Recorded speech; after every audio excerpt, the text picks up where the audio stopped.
I must tell you frankly, we don't have as yet. We just want people to support us. For what? For our beleaguered commandant, for the Marines. If you want to support your Marines, the protector of the people and the state, then please come. Colonel, sabi, ingat tayo sa pagtatanong, baka barilin tayo itong mga ito.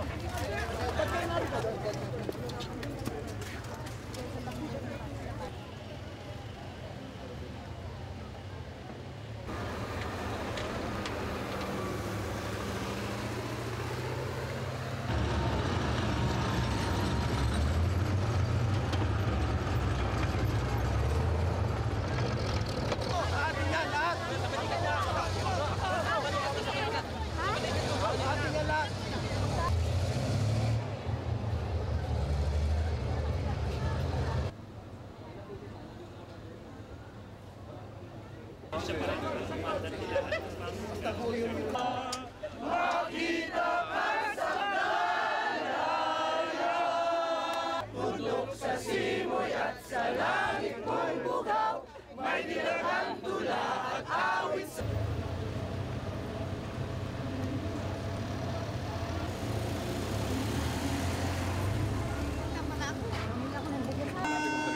Wala sa wala sa kwan.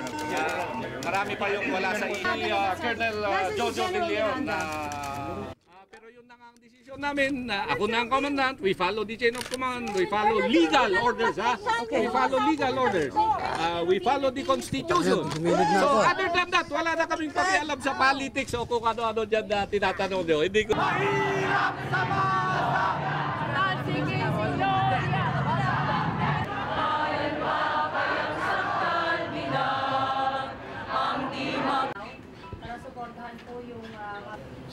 So, humihingi tayo sa, hinihiling natin sa ating mamamayan na maging mahinahon. Sana ay bigyan kami ng pagkakataon na ma-resolve ang ating hinaharap na sitwasyon dyan sa Philippine Marines among ourselves. And as I've said, kumare, we allow us to resolve this peacefully and sa mahinahong pamamaraan.